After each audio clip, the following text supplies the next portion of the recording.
Niektoré domy vás neoslovia fasádou ani veľkosťou, ale pokojom, ktorý z nich dýchá hneď pri príchode. A presne takýto dom vám dnes predstavím v obci Ruskov, v tichej uličke, kde má bývanie úplne iný rytmus.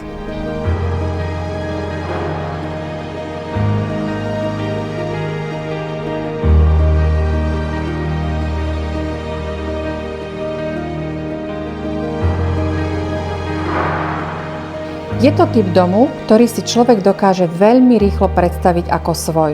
Dom má 3 podlažia a takmer 200 m2 obytného priestoru. Rozdelený tak, aby fungoval pre rodinu, pre prácu z domu aj pre spoločné chvíle.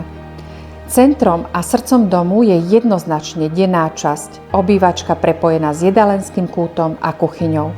Miesto, kde sa stretáva rodina a kde vznikajú tie najkrajšie každodenné momenty. Dom ponúka 4 priestranné izby, ktoré viete využiť ako spálne, detské izby, pracovňu či hosťovskú. K dispozícii sú 2 kúpeľne pre zvýšený komfort celej rodiny a 3 balkóny, ktoré prenášajú svetlo a vzduch. 2 pivnice, ktoré ponúkajú množstvo úložného priestoru a praktické zázemie pre celý dom. V tomto dome má naozaj všetko svoje miesto.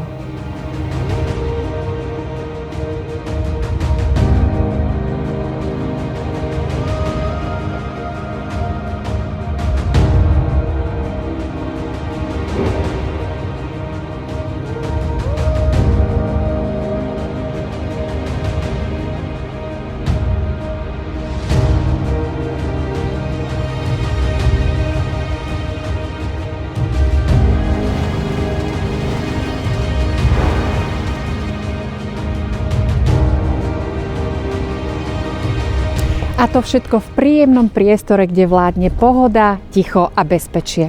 Ak máte pocit, že toto je váš vysnený dom, zavolajte mi a ja vás ním prevediem.